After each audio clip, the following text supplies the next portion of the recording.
Allez, vidéo pour parler d'un guidon. Guidon qui est, on va dire, un peu iconique, même s'il est moins reconnu maintenant ou moins famous. On va parler de la Daille-de-Gast. Aussi une Daille-de-Gast V1, sortie il y a 9 ans. Et à l'époque, ça a été un peu un choc, parce qu'il faut savoir que pendant des années, en fait, on a commencé la trotte à l'ancienne avec des guidons gling gling gling, là, qu'on retire les poignets et qui se rangent. On a essayé de renforcer le guidon. La manière la plus simple de faire, c'était de réussir à avoir une T-bar. Et direct, on a essayé de se détacher un peu de ce... Enfin, pousser les choses plus loin, savoir avoir des formes de guidon qui ont plus de personnalité, avec des cintrages, avec, si possible, du back sweep, du up sweep, des choses différentes, tout simplement. Et quand celui-ci est arrivé, et ouais, là, c'était un peu cette optique poussée à l'extrême, aussi bien en termes d'esthétique, parce qu'il avait une gueule ultra agressive, et surtout en termes de technologie de fabrication, parce que ce guidon-là a mis la barre très haut, quoi, avec des technos qui avaient 5 ans, 6 ans d'avance à l'époque. À savoir qu'il était déjà multi-butted, il y avait 7 butted sur l'entièreté du guidon, alors qu'à l'époque, il aura fallu encore attendre pas mal d'années avant que d'autres gens s'y mettent vraiment. Et surtout, parmi toutes les évolutions, au-delà de la géométrie, c'était aussi le fait qu'il soit moulé à la serre perdue. Et ça, c'est quelque chose qui est vachement complexe, qui demande des procédés de fabrication ultra précis. De mon côté, ça offrait un champ de liberté en termes de design et de créativité. C'est un peu comme si, sur un deck, on pouvait se permettre de se taper des délires sur le folding, ou sur le neck, on va dire. Et là, cette pièce centrale offrait vraiment un champ des possibles presque illimité, quoi. Alors oui, aujourd'hui, la mode des T-bars est revenue, il y a ça 4, 5, 6 ans, une sorte de young timer style, si on va dire. Enfin, on pourrait dire ça.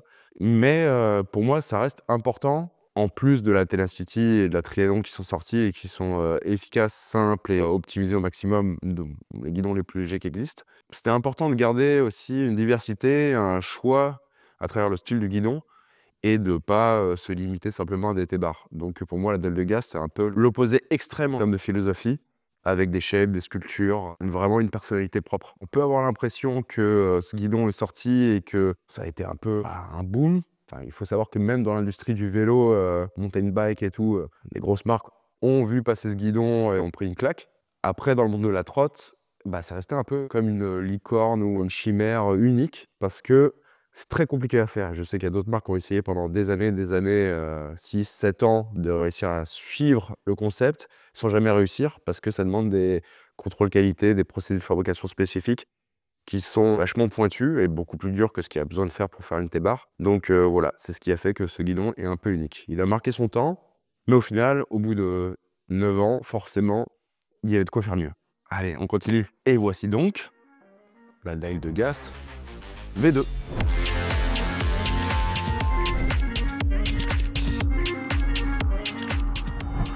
Évolution, la petite sœur, presque une décennie plus tard. Alors là, de loin comme ça, on a l'impression que c'est le même. C'est pas le même.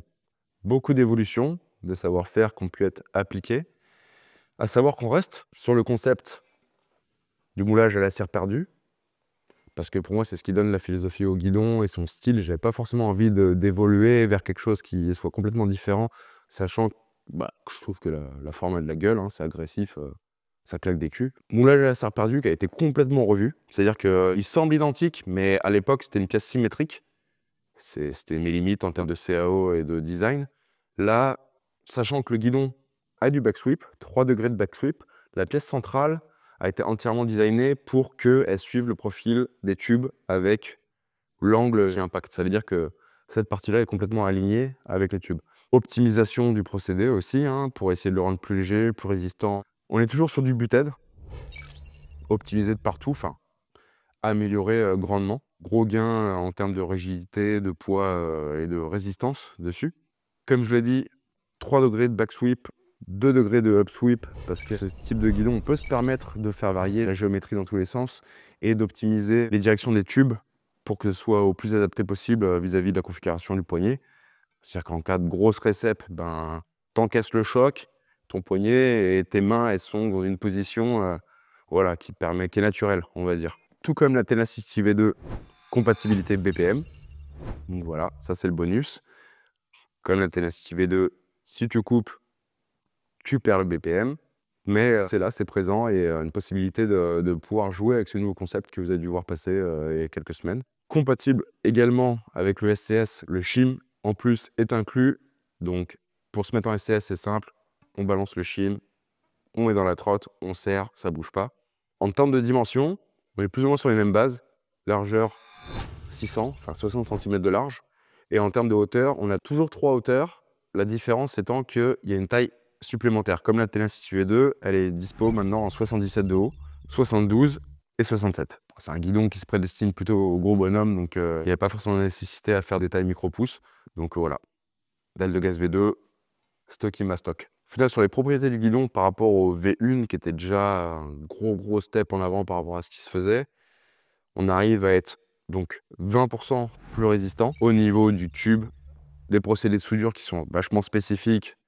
C'est pour ça que c'est aussi compliqué à mettre en place ce guidon.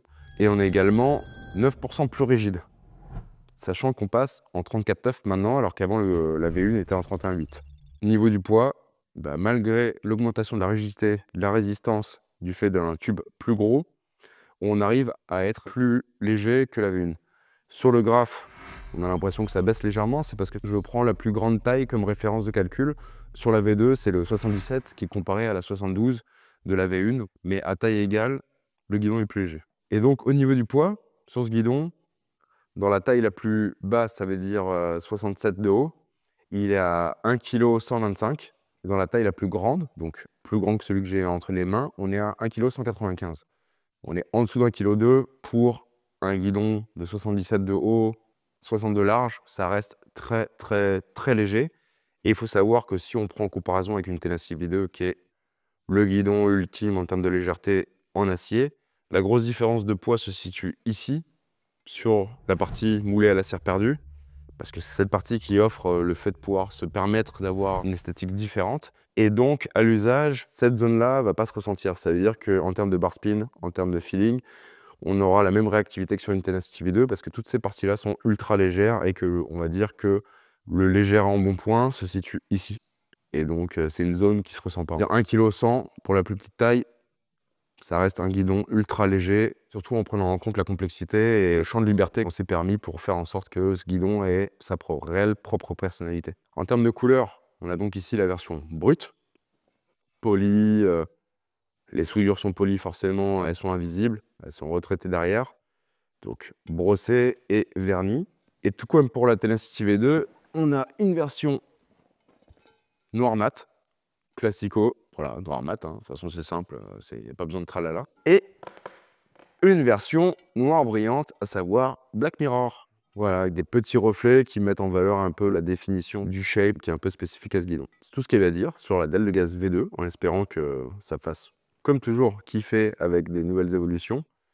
Un guidon qui change un peu des mœurs habituelles et la majorité des gens qui kiffent des T-bars, mais pour moi c'était vraiment important d'essayer d'apporter une réelle diversité, une possibilité de choisir quelque chose de différent. Et très content que la dalle de gaz se perpétue et en espérant que ça fasse kiffer du monde.